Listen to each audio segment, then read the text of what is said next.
Bienvenue sur les cours de Jean-Phi pour ce théorème, cette propriété consacrée au reste chinois. Alors on dit le théorème des restes chinois ou théorème chinois. On se donne une famille PK, K compris entre 1 et N, d'entiers naturels 2 à 2 premiers entre eux, et une famille AK, K compris entre 1 et N, d'entiers relatifs.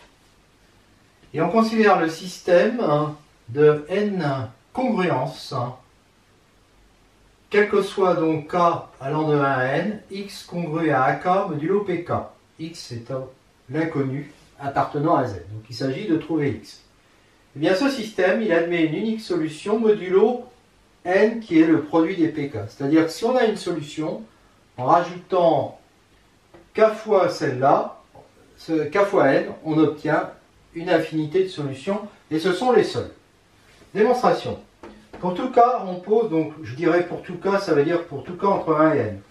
On pose grand NK est égal à grand N divisé par PK, puisque PK divise évidemment grand N. Donc c'est évidemment le produit pour M allant de 1 à N, et M différent de K des PM. Alors, PK et PJ sont premiers entre eux, dès qu'on prend J différent de K, donc PK est premier avec le produit des PJ. Donc PK est premier avec NK.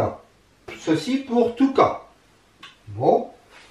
Alors, comme il est premier avec NK, ça veut dire que donc NK est premier avec PK, c'est-à-dire que NK est inversible dans Z sur PKZ. D'accord? Quel que soit K. Donc il existe à ce moment-là QK, un entier relatif, tel que QK multiplié par NK soit congru à 1 modulo PK. Ce qui implique que QK, NK, AK soit congru à AK, je me ramène à ça, modulo PK pour tout K. Alors, pour J différent de K, il est évident que QJ, NJ, AJ, QJ, NJ, AJ est congru à 0 modulo PK. Pourquoi? Parce que PK divise NJ. D'accord? NJ, c'est le produit de tous les PI pour I différent de J, donc il contient PK. Hein? Donc, pour J différent de K, il contient PK. Et donc, ici, on a un nombre qui est un multiple de PK, et donc, il est bien congru à 0 modulo PK, car PK divise NJ. Donc, soit alpha, maintenant, la somme des QK, NK, AK pour K allant de 1 à N, qu'est-ce qui va se passer? Là, alpha va être congru à AK modulo PK. Pourquoi? Parce que alpha, il est composé dans cette somme, il y a ce terme-là qui est congru à AK, et puis il y a tous les autres QJ, NJ, AJ pour J différent de K, qui eux sont congrus à 0. Donc la somme, ça me fait bien congru à AK. J'ai donc alpha congru à AK modulo PK, quel que soit K, donc alpha est une solution de mon système. Il est évident que si je rajoute lambda n, lambda appartenant à Z, eh bien comme n est un multiple de chaque PK, eh bien on aura bien n congru à PK, quel que soit K.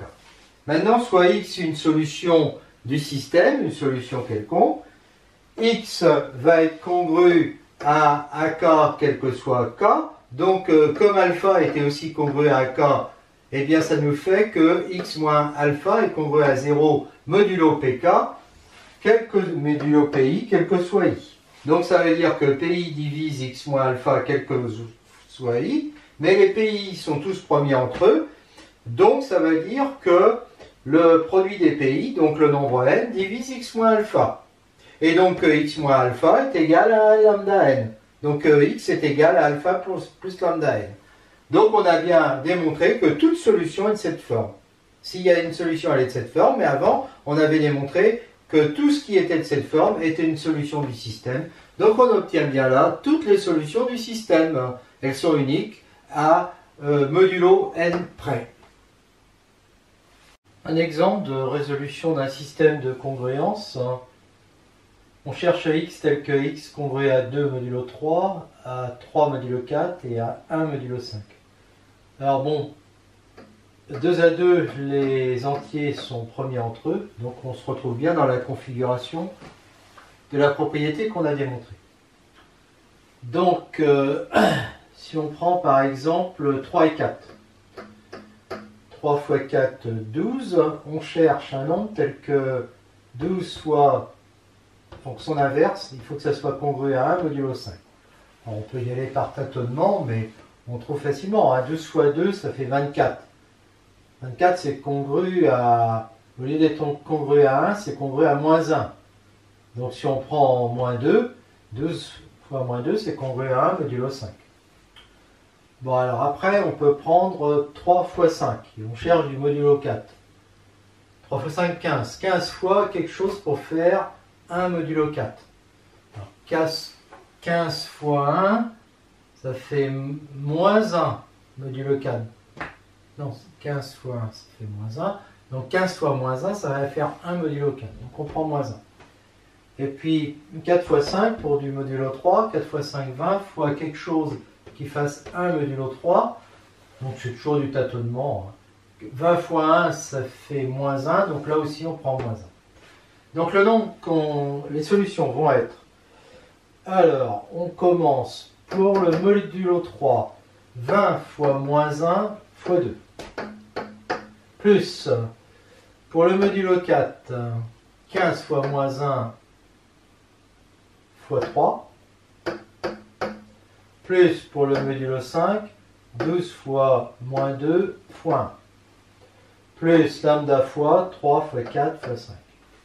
Donc ça nous fait moins 40, moins 15, moins 24, non, moins 45, moins 24, plus 60 lambda, lambda appartenant à z.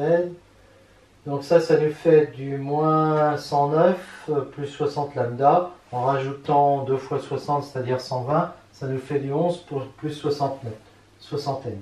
Donc les solutions sont les x égale 11 plus 60n. Alors la vérification elle est immédiate. Si on fait... Bon, les 60 sont congrus à 0 modulo 3, 4 et 5. Donc il suffit de comparer le 11. 11 est congru à 2 modulo 3, bah oui, parce que 9 est congru à 0. 11 est congru à 3 modulo 4 parce que 8 est congru à 0.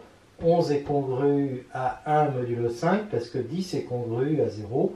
Donc effectivement, l'ensemble des solutions, ce sont bien les entiers naturels égaux à x égale 11 plus 60n, n appartenant, les entiers relatifs, pardon, appartenant à z.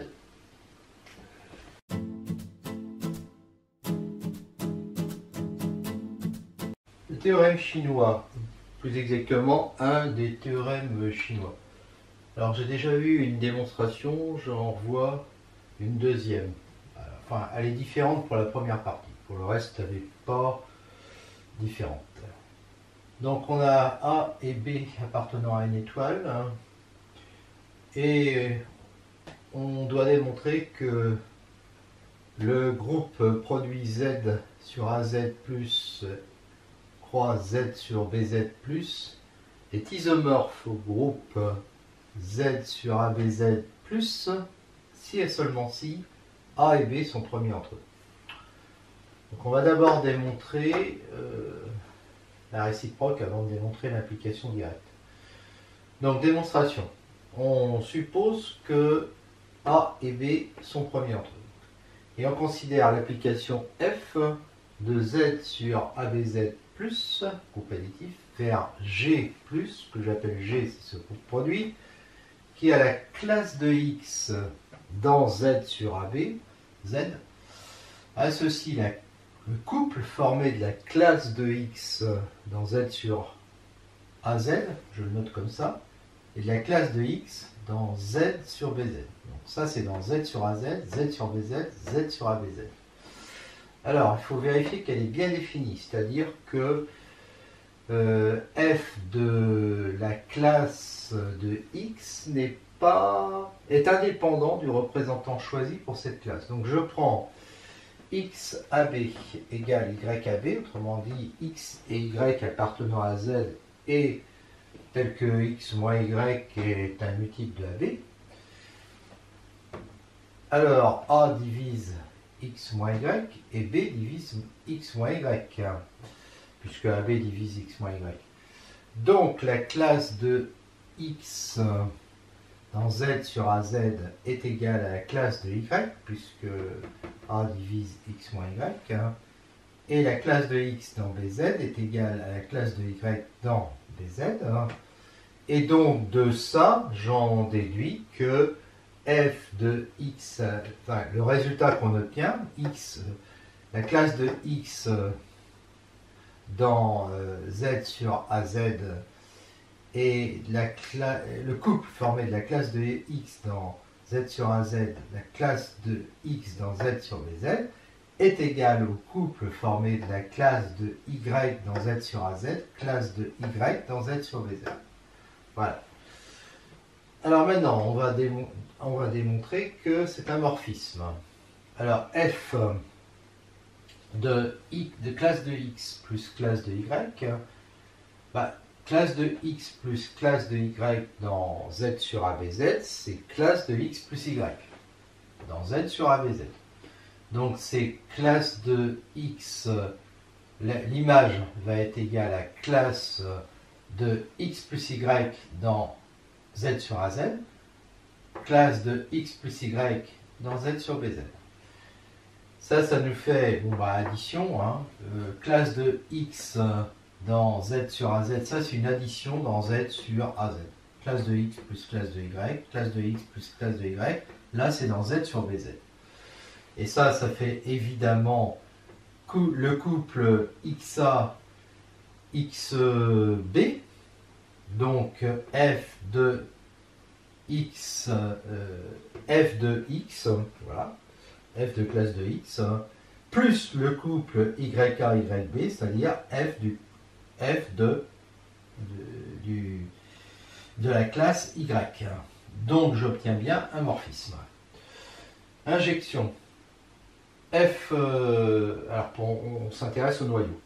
F de x est égal à 0. Alors le 0 de ça, c'est la classe de 0 dans AZ, virgule, c'est le couple 0, 0, c'est-à-dire c'est AZ, BZ en fait. Voilà. Donc dire que ça fait 0, ça équivaut à dire que XA, X dans Z sur AZ, la classe de X est égale à la classe de 0, la classe de X dans Z sur BZ est égale à la classe de 0, ce qui équivaut à dire que A divise X, que B divise X, mais ils sont premiers entre eux, tous les deux. Donc le produit AB va diviser X, donc XAB va être égal à 0 dans Z sur AB, Z. Donc on a bien une injection, puisque ker de F est égal à 0. Voilà, donc on a un morphisme, on a une injection, et puis maintenant pour la surjection, on pourrait la démontrer, la surjection, mais on pourrait dire aussi que, puisque lui il est fini de cardinal A, lui il est fini de cardinal B, le produit cartésien pour cardinal AB, et donc on a, et comme l'autre a aussi pour cardinal AB, eh bien on va dire que f est une bijection, puisque l'ensemble de départ et puis l'ensemble d'arrivée ont le même, on a déjà une injection, et que l'ensemble de départ et l'ensemble d'arrivée ont le même cardinal, donc c'est une bijection. Voilà, et donc on a bien affaire à un isomorphisme. Voilà.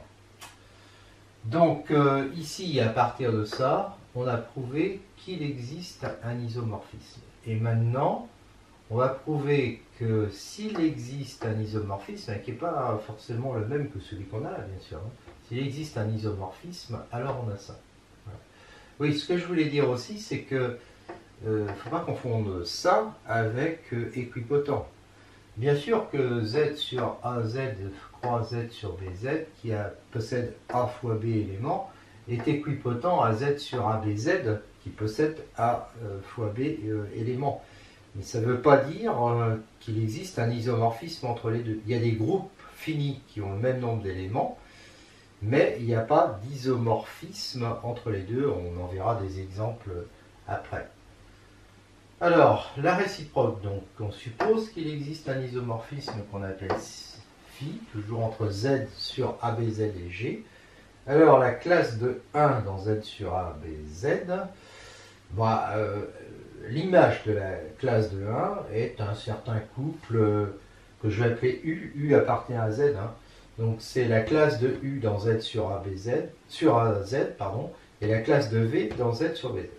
Alors, on montre par récurrence que phi de la classe de n, là on est dans z sur ABZ, est égal, et n est un entier, je vais prendre le cas d'un entier, est égal à la classe de NUA dans z sur AZ, virgule, classe de NVB dans z sur BZ. Alors pourquoi?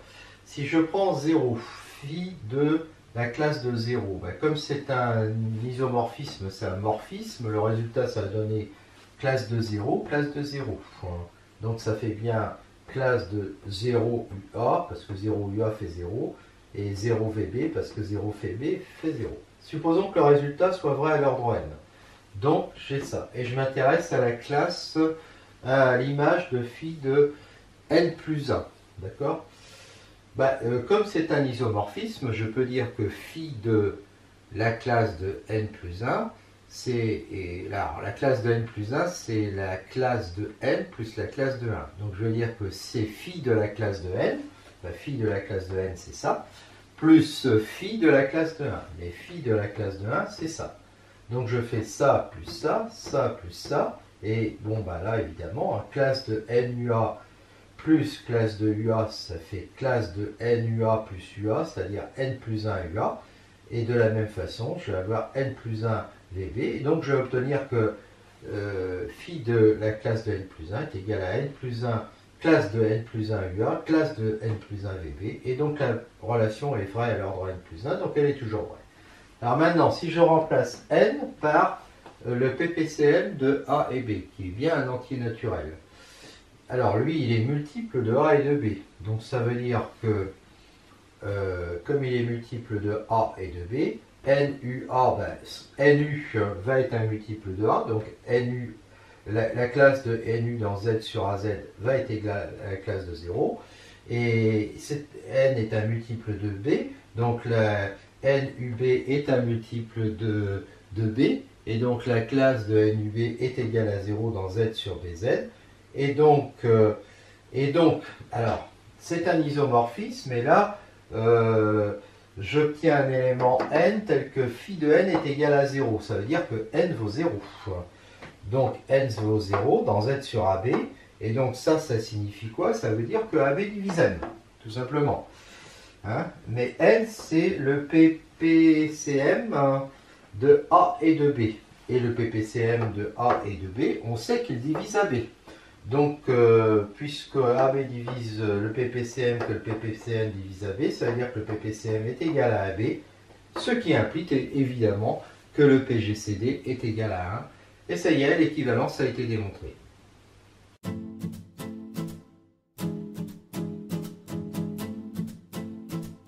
Théorème 1. Soit A, B, deux entiers naturels supérieurs ou égaux à 2, alors les anneaux Z sur ABZ plus multiplié et Z sur AZ plus multiplié, croix, produit cartésien, Z sur BZ plus multiplié, sont isomorphes si et seulement si A et B sont premiers entre eux.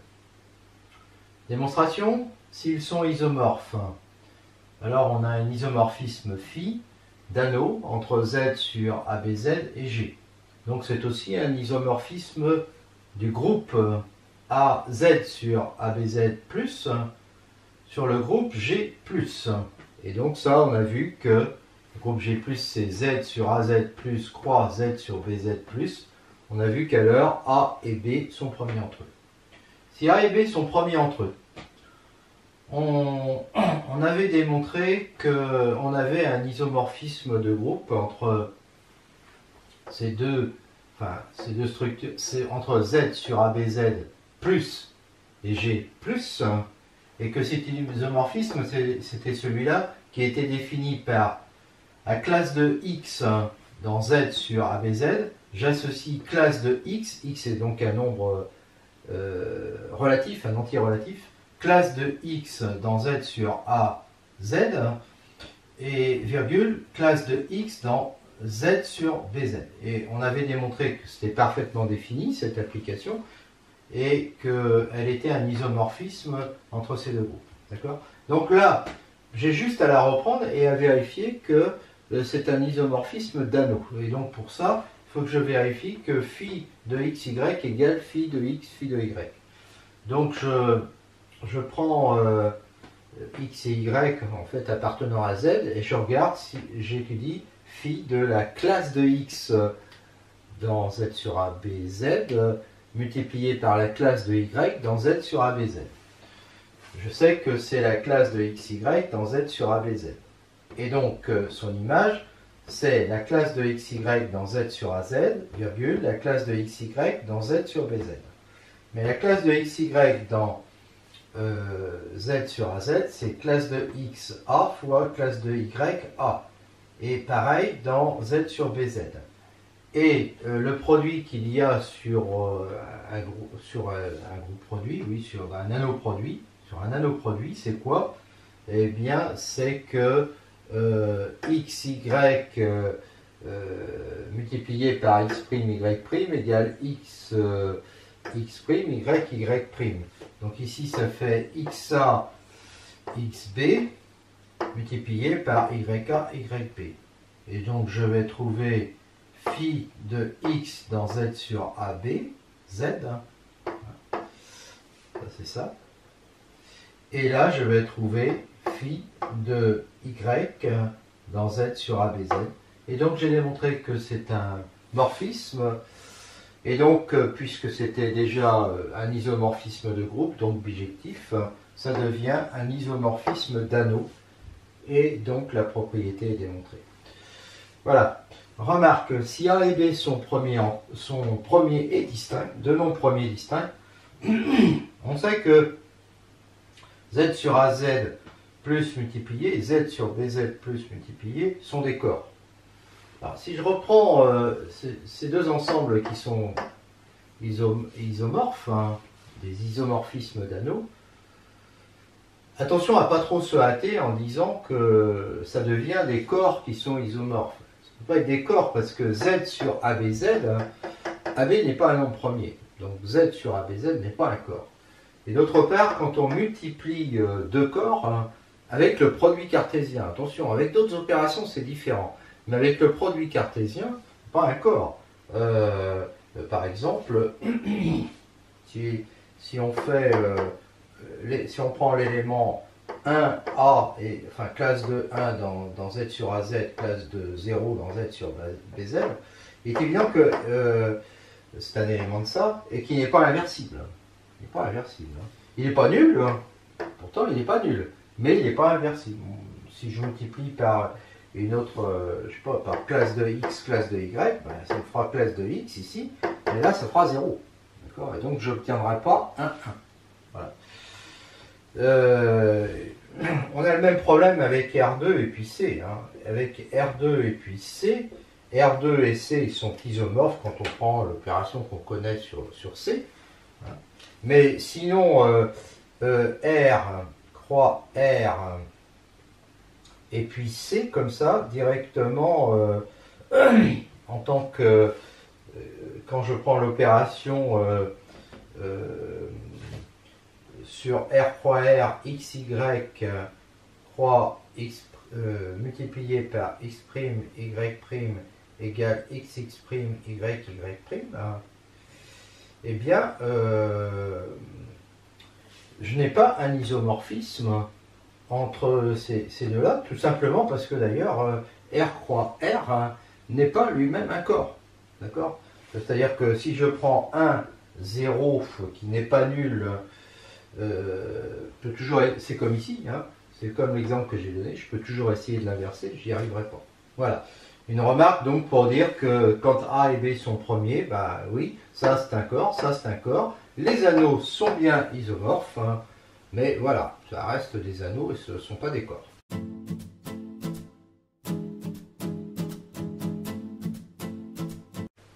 Bienvenue sur les cours de Jean-Phi. Nous parlons maintenant d'une des versions du théorème des restes chinois ou théorème chinois. Donc celle qui dit que si A et B sont deux entiers naturels non nuls, le produit cartésien des groupes additifs Z sur AZ, Z sur BZ est isomorphe au groupe Z sur ABZ plus groupe additif si et seulement si A et B sont premiers entre eux. J'insiste pour dire que c'est bien un isomorphisme, c'est pas être équipotent, parce que ça, équipotent, ils le sont. Hein, ce groupe-là, il est fini, il a A éléments, celui-là, il est fini, il a B éléments. Le produit cartésien, on a A fois B, et celui-là, on a A fois B aussi. Mais c'est pas parce que deux groupes ont le même nombre d'éléments qu'il existe un morphisme bijectif, c'est-à-dire un isomorphisme entre les deux. Donc, démonstration, on va d'abord faire dans un sens, puis dans l'autre. Donc, dans le premier sens, on va supposer ça. F, on considère l'application F de Z vers G, ce que j'appelle G, c'est le produit cartésien, qui à X fait correspondre les deux projections canoniques sur Z sur AZ, Z sur BZ. Autrement dit, le couple qu'on a ici, c'est la classe d'équivalence de X dans Z sur AZ et la classe d'équivalence de X dans Z sur BZ. Voilà. Et donc, F, c'est un morphisme parce que les deux projections sont des morphismes. Et on remarque que dire que X appartient à un quart de F, hein, c'est dire que pi A de X, pi B de X appartiennent à AZ, BZ, puisque l'élément 0 de Z sur AZ, c'est celui-là, l'élément 0 de Z sur BZ, c'est celui-là. Ça équivaut donc à dire que X appartient à AZ et à BZ. D'accord ? Et donc à MZ, où M est le PPCM de A et B. Donc le noyau de F, c'est Z sur MZ, hein, puisque X appartient à KF, équivaut à dire que X appartient à MZ. Voilà. Donc on a le diagramme suivant. Alors là, ça arrive à G, mais sauf que pour avoir l'isomorphisme, j'ai besoin d'image de F. Donc, voilà. Donc phi est un isomorphisme de Z sur MZ plus vers image de F. Et cardinal de l'image de F est égal à cardinal de Z sur MZ, donc M. Et cardinal de G c'est celui-là, c'est AB. Comme A et B, si A et B sont premiers entre eux, alors le PPCM, c'est AB. Donc Z sur MZ, c'est pareil que Z sur ABZ. Et donc à ce moment-là, j'ai image de F qui est isomorphe à Z sur ABZ. Et le cardinal de l'image de F est égal donc au cardinal de G, puisque le cardinal de l'image de F, ça va être AB, et le cardinal de G, c'est AB. Et image de F, lui, est inclus dans G. Donc ça veut dire que, puisqu'il est inclus dans G et qu'il a le même cardinal que G, c'est-à-dire qu'ils sont égaux. Donc G est isomorphe à Z sur ABZ, puisque G, c'est image de F qui était isomorphe. Donc c'est bon. Maintenant, réciproque. On suppose que G est isomorphe à Z sur ABZ. Alors, il existe un isomorphisme de Z sur ABZ plus vers G, qui a l'image de 1, l'image de 1 par cet isomorphisme, l'image de la classe de 1, la classe de 1 dans Z sur ABZ. D'accord ? Donc l'image ici, ça va être phi de 1, et comme on est dans G, et que G c'est ça, l'image ça va être classe de U, classe de V, c'est-à-dire U plus AZ, V plus BZ. D'accord ? Voilà.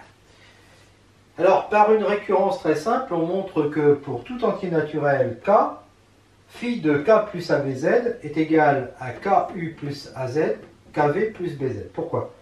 Si K égale 0, phi de 0 c'est 0. Donc phi de ABZ, c'est parce que phi est un morphisme.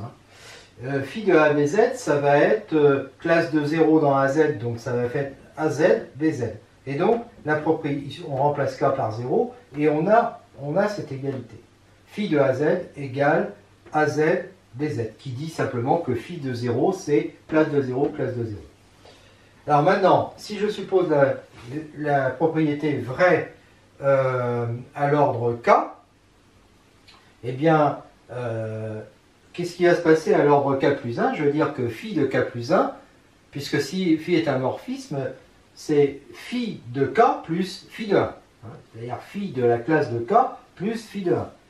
Alors, phi de la classe de K, ça va être ça, hypothèse de récurrence. Et phi de la classe de 1, eh bien, 1 plus ABZ, il a pour image ça. D'accord? Donc, ça va faire UAZ plus VBZ. Et comme phi est un morphisme de groupe, phi de K plus 1, ça va être ça plus ça. Ce qui fait bien K plus 1 U plus AZ, K plus 1 V plus BZ. Donc la propriété est toujours vraie, quel que soit K appartenant à Z. Donc maintenant, si je remplace K par M égale PPCM de A et B, je vais avoir phi de M plus ABZ égale MU plus AZ, MV plus BZ. Et à ce moment-là, ça va me faire AZ, BZ. Pourquoi? Parce que M est un multiple de A, puisque c'est le PPCM de A et B. Donc, multiple de A, donc MU appartient à AZ. Donc, on tombe dans AZ. Et MV, pareil, appartient à BZ. Donc, on obtient la classe de 0, 0. D'accord? Et comme phi est bijectif, puisque c'est un isomorphisme, ça veut donc dire que, puisque l'image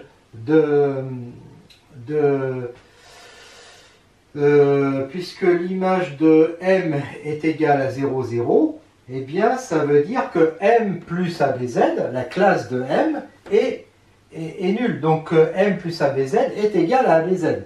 Ce qui veut dire que AB divise M. Sauf que M divise AB, parce qu'on sait que le PPCM de A et B multiplié par PGCD de A et B, ça fait AB. Donc M aussi divise AB. Donc M est égal à AB. Donc M est égal à AB, ce qui veut dire, si le PPCM est égal à AB, ça veut dire que A et B sont premiers entre eux. Donc j'ai bien démontré que ce groupe et celui-là sont isomorphes si et seulement si le PGCD de A et B est égal à 1, c'est-à-dire qu'A et B sont premiers entre eux.